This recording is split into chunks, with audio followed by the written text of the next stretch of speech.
the ground running by getting back into my lives because I've missed doing them whilst I've been away. And I've had quite a bit of time to reflect on a couple of things. And I've talked to a lot of sales leaders, a lot of business owners whilst I've been away.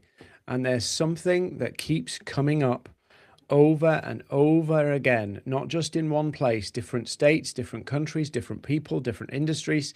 And it is the numbers game is no longer working. And I want to explain something that sometimes might make me look like I'm anti-AI, but it's just an observation I'm seeing about sales outreach, whether that be your salesperson, whether that be you're a business owner, whoever you are, if you're doing any kind of outreach, there's a common thread that is being discussed. None of the tech platforms want to talk about it. The people who sell you email automation don't want to talk about it. The people who sell you AI outreach don't want to talk about it. But I'm going to talk about it because it's the reason many people are finding sales so hard.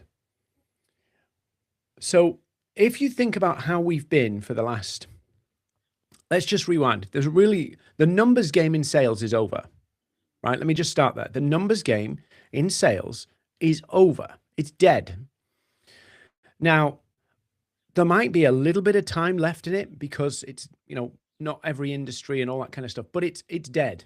It's dead. And I'll explain why. So let's just do a little bit of history here for a moment. Up to about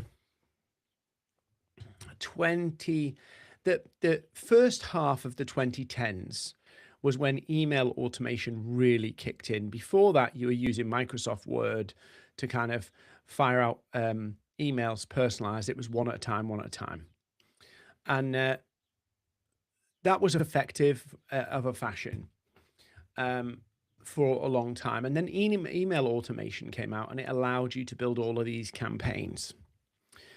And then obviously you've got AI driven automation right now that helps craft emails at scale and outreach at scale. And there's always this case when some new piece of technology comes out that it creates a bit of disruption in the market. But there's also the counterbalance of that, the reaction to that. So if you think about the last, let's call it 10 years where we've had sales automation. Now, I'm not against certain levels of sales automation, but what I'm observing is that sales outreach automation is actually killing response rates.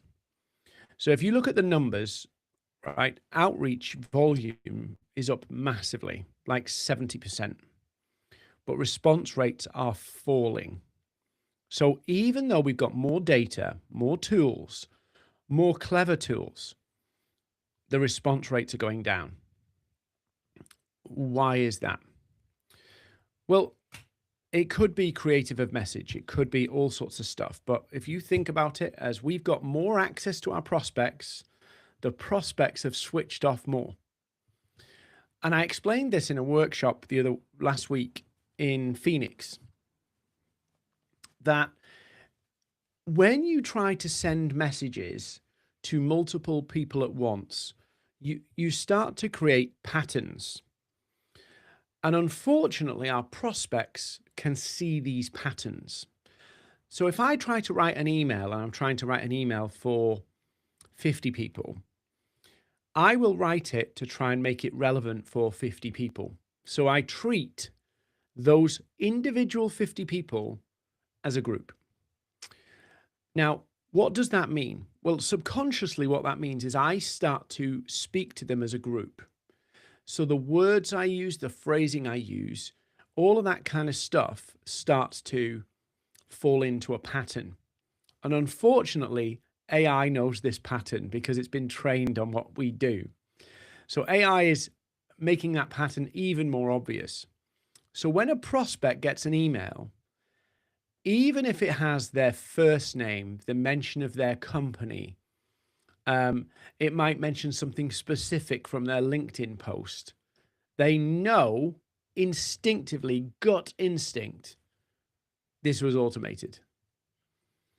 And so we have a scenario where The tool that allows us to do all this stuff is incredible. They're genius tools. But the prospect on the other end feels like a number.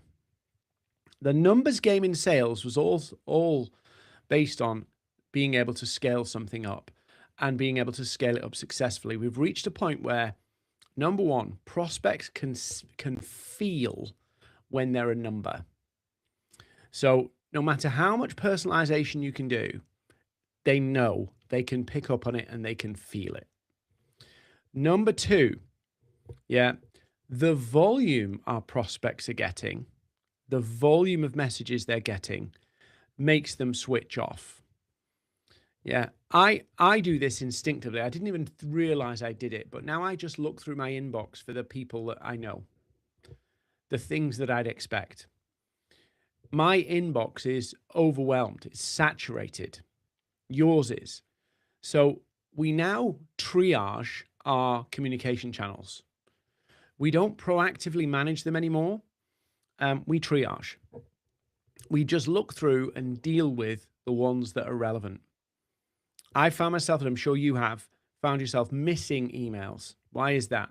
It's because there's so much junk in there. There's so much noise. And so prospects are operating in, there's more people wanting to talk to them than ever.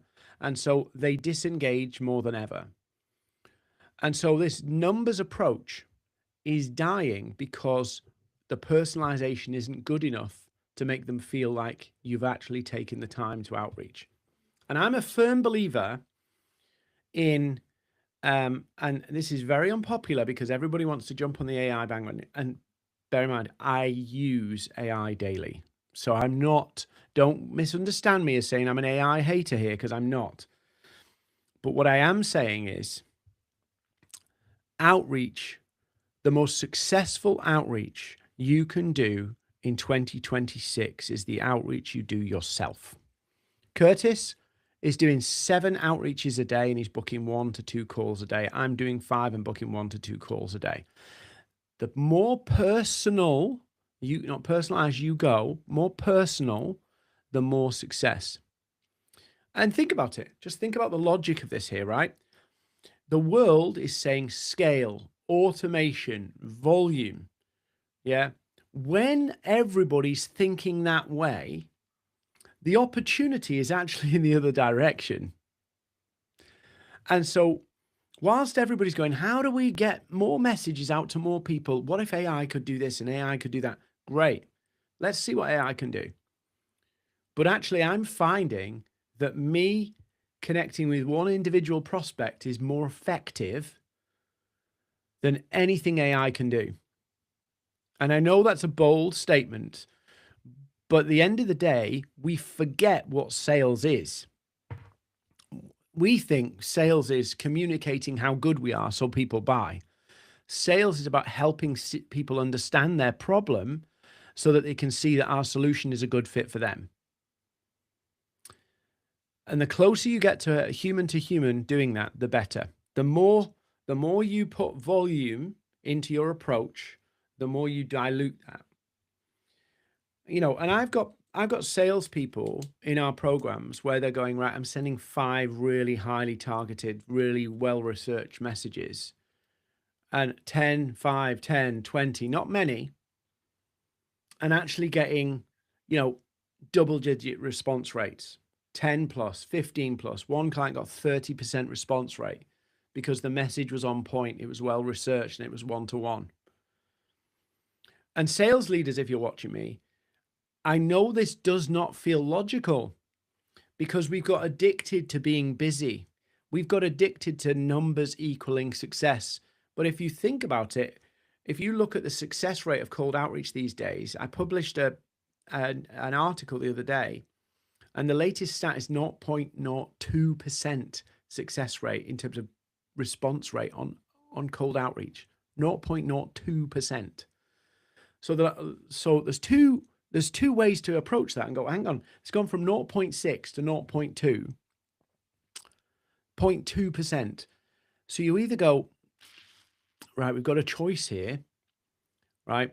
Something that maybe 5 or 10 years ago was successful is no longer successful because the market's been killed by it, the response rate is, do we do more? Oh, well, it's 0.2 now, so we have to double our outreach volume, increase volume. That's one point. Or the other one point is, this isn't working.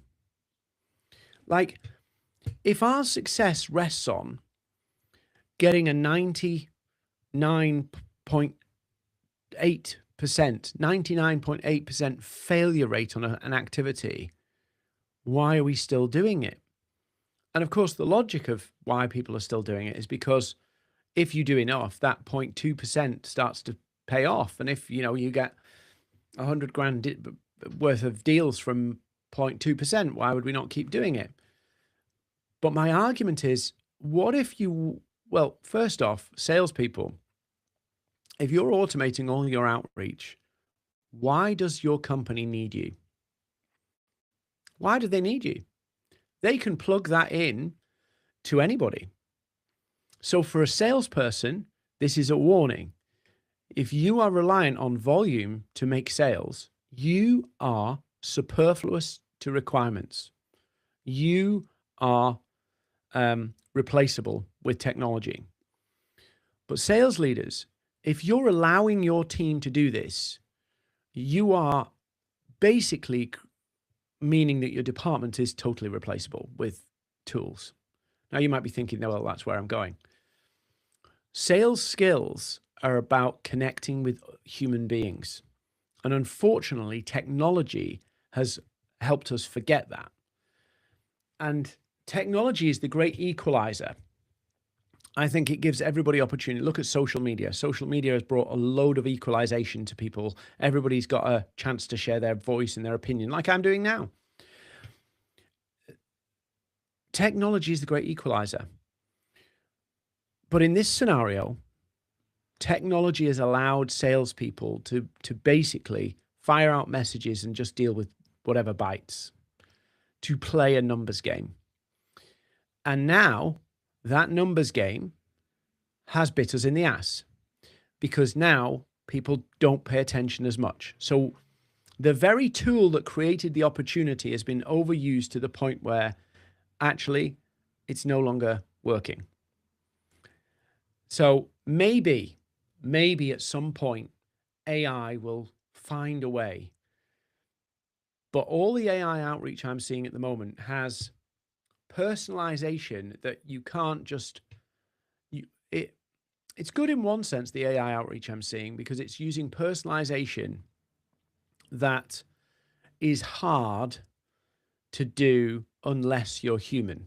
So I get a lot of outreach about my podcast, and people will mention a specific episode.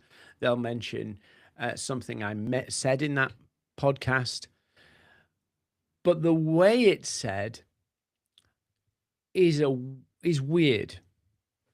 I loved your insights on this when you talked about this in that podcast. Like, what did you love? It's weirdly specific and generic at opinionless at the same time. And human being can spot that pattern. So even the AI outreach right now that I'm seeing people going, more of this shit, basically. So why am I doing this live? I'm doing this live because what's working right now, what's filling pipeline right now, is going the opposite way. The world is going more volume, more numbers game. Play a bigger numbers game because the numbers aren't working as well as they used to.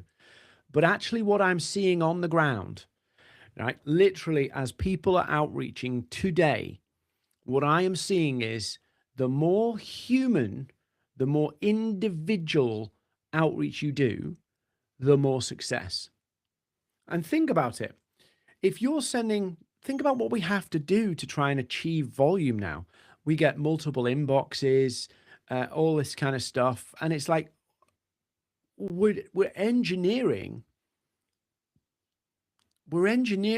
ways to talk to more humans because humans are ignoring us because we're trying to engineer more ways. When we could just talk to humans, we could just literally go, hang on a minute, I've got 5 people in sales. Your job today is to actually talk to some human beings. No emails, no automation. Go and talk to some human beings. Because that, I fear, if we don't do something about it, we will destroy all of these mediums completely. But I am seeing, I do it myself, my own team do it, the sales teams I train, the business owners we train, I'm saying to them, you want the best response rates, go 1-to-1. And then, I did say this to somebody in Vegas, and they said, yes, but that doesn't scale. And I'm like, yeah, but you don't need it to scale. If you've got a salesperson, yeah, and this is the delusion of scale, isn't it? If we can send more, we must get better results.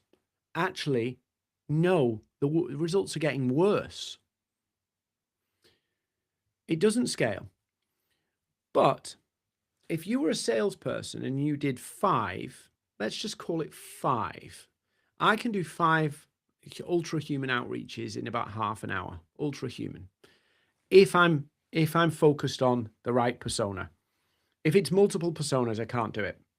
But if I've got 5 sales leaders at cybersecurity firms, for an example, I know what their challenges are because it's very common across those types of businesses. So I go, okay, I understand that. I can do 5 ultra human outreaches in 30 minutes. And out of those, I'll book 1 meeting. Yeah. Sometimes more, sometimes less, but on average, 1 meeting from 5, right? If I did that 3 times a day, I'd book 3 meetings a day. And I can't do that 3 times a day because I've got other stuff to do. But if you're a salesperson full time and you block out 3 30-minute blocks to send 5 that's 3 meetings booked a day. 3 meetings booked a day. That's 15 meetings a week.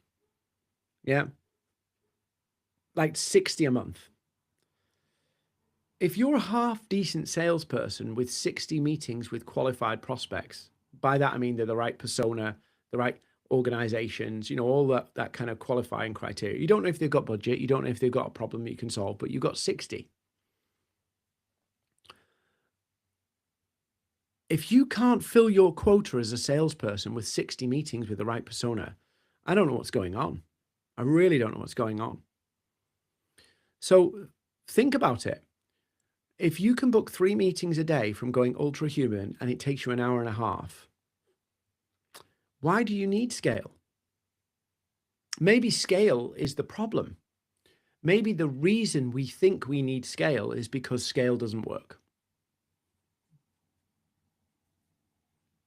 I mean, at what point do you say, let's say your product, your service, whoever's watching me, let's say of people who bought it, 99.5% of people who bought it, it didn't work. Your service, your product, 99.5%, it didn't work. You wouldn't go, we're really successful because the 0.5% worked. At some point, we have to go, the way we're approaching outreach, it's not just that it doesn't work. It's that it doesn't work anymore because of the volume. If we were the only person reaching our prospect with this approach of the kind of personalization at scale, if we're the only person doing it, we'd probably kill it. We'd absolutely smash it. The problem is that 10 other people are doing this to your prospect as well. And so those patterns start to build up. Yeah. And so if you want to cut through all of that, you have to do the opposite. And one of my clients, and he's a good guy, Daniel Dunn, he's on LinkedIn too. He runs Paper Planes. And I'll give you this as an example. Now, he's mainly in e-commerce. Yeah, so it's e-commerce. But what they do, and think about this, when digital came out, we all flooded and ran to digital because it was more efficient, more effective, more cost effective. And at the time, we were using printed media, direct mail, sales letters, all that kind of stuff going out. I know some of you will not even remember this age, but that's how it used to be. You'd send out letters, right? Now, think about it. Digital comes in, letters were oversaturated, there's a lot of stuff going out, letter volume goes down, it's all on digital. People are seeing, marketing teams, marketing managers listening to me here, people are seeing way more better response from highly personalized, highly personal direct mail. Why? Because it's more personal, you put more effort into it, and less people are doing it. So actually the opportunity of printed mail, not like sending 10,000 of the same thing, like more custom than that, is actually working really effectively because there's volume's gone down there. The saturation's not as much. And so if you want to get better success, think about how can we be high touch with the right people? High touch with the right people. There's a reason why in-person events are some of the best converting activities you can do. High touch. And so when we want better response with outreach, we have to think, where's the high touch opportunity? Because that converts the best. And that's what I'm doing with my outreach. And that's why I don't need volume. And I'm saying this partly to put it out there, create a discussion, but also because I think more people are going to talk about this more and more. Why do you need to reach thousands of people or hundreds of people when you could just have a conversation with one person and get a better result? So I would argue that scaling outreach is a terrible idea in this moment where we are now. It may change. Yeah, I'm not saying it won't change, but right now, human being can spot the patterns and the patterns aren't good. So they can spot the patterns. So go the other way, go ultra human, go the extra mile, go high touch. Yeah. And scale the unscalable. Scale individualized outreach. Scale it. I dare you. Because it's working. It really is working. And even if millions and millions of people do it, yeah, it will still work because it's your effort, your focus, it's human, but nobody will. And salespeople, I'll just say this to you, salespeople. Yeah, I'm going to give you a piece of advice. I've been doing this for a long time. And I started out in sales. My first sales job was 26 years ago, right? So I've been doing this a long time. I can guarantee you, if you do not understand salespeople, if you've been reliant on technology to achieve your targets, and you've not been thinking about your selling skills as a human being, connecting with other human beings, you are at risk. You are at risk. I'll finish off with a little story. And it's something that happened to me in Phoenix. So I went in my first driverless taxi in Phoenix. And it was a really cool experience. Really cool experience. Loved it. Although I was a bit nervous about it. It was a cool experience. Put the video up. So it was a great experience. And then later on in that day, I spoke to an Uber driver. And the Uber driver was like, they're everywhere now. You know, it won't be long before they don't even need Uber drivers. Right? Now think about how this has worked. Follow this pattern with me. We first had taxis. And taxis, here in the UK at least, when you hired a taxi, that taxi driver didn't need a sat-nav. He had individual understanding of the roads. He knew where everything was. Like, there was experience driving a vehicle. Then we went to Uber, and Uber is an app that helps us all do business, but ultimately the taxi, the driver is basically leveraging technology to do the same job as a taxi driver. So you get No offense, Uber drivers, but the taxi driver, at least in the UK, the black cab drivers in London have to go through rigorous exams, memorize the streets, everything. You don't need to do that as an Uber driver. So you've got, sorry, Uber drivers, a lower caliber of taxi driver. But the consumers have got convenience. It creates opportunity. Who cares? Uber now realizes, yeah, we don't need the drivers at all. Don't need the drivers at all. Now follow the pattern of how sales has gone. It was 100% human pre, all this technological boom.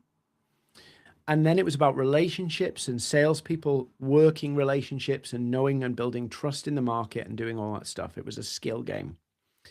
Then automation came in and made anybody able to get an opportunity. If you're a 22-year-old kid, you get a job with a tech company as an SDR, plug you into an email, plug you into this, give you a load of scripts, anybody can do it. And if you do enough volume, it works. Salesperson keeps the job, business gets a result, it works. Exactly like Uber. Now we're in a position where actually all of that technology can be used without the salesperson. You can have AI sales agents. And so salespeople, word of caution here. I'm not saying become a Luddite and forget AI and forget all of this. But if you are 100% reliant on any kind of scaled tool to do your job as a salesperson, you have a risk in your career. Now, if you were a very skilled salesperson and were bringing in pipeline, and it could be evidence that you aren't reliant on all that automation and scale and volume, they won't mess with you. They're only going to replace what there'll be a bean counters and they'll go, right, if we replace these salespeople, plug all this automation into them, we save 80 grand a year. Yeah. And if we get rid of 10 salespeople here and plug them into one really good person, who will they plug those really good people into? The people who are really good at converting humans. That's where it's going. So you'll end up with sales agents doing outreach, which a lot of companies won't even care how effective it is because it's so cheap. Let's be honest.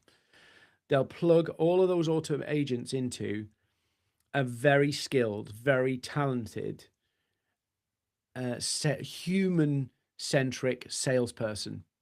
And that human-centric salesperson will be brilliant at closing, building relationships, doing all the human things. So if you want to survive in sales, you've got to think about, where's my ultra-human skills? How do I build connection, trust, all that kind of stuff? Sales leaders, if you want to hang on to some people, yeah, it feels like we're about to go into an era where, do you remember when ChatGPT came out and all the copywriters went, oh crap? Sales, that moment's coming. You got to go, where's my ultra-human skills? Can I articulate a value prop? Can I go on a discovery call and figure out where their challenges are? That's the skills that you're going to need. And I'd encourage you, sales leaders, do an experiment. Take one of your salespeople and do an experiment and forbid them from using automation and say to them, I want you to do ultra-human outreach. Ultra-human. And I'll send you some guides on how to do it if you want. Ultra-human. And watch the difference. Just watch the difference. I don't need to say anything else. You do it and watch the difference. You will see. It will become very, very clear. Don't just track how many things they do, activity, because that forces volume. And when you force volume, you lose the potency of what you're doing. Actually track the calls booked and just measure them against calls booked. Rather than measuring calls made or emails sent or DMs sent, measure the calls booked. And then what you'll find is completely different way of working. So the numbers game, in my view, is over. I think human beings, even with clever AI, human beings are great at adapting and they learn this is a AI, I'll ignore it. And yeah, on that note, go try it.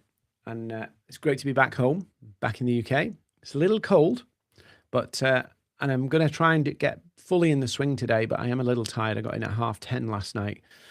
We had a 10.5 hour flight from 10-hour flight from Vegas back to London, then a 3.5, 4 hour drive back from Heathrow to Devon, which was brutal. Anyway,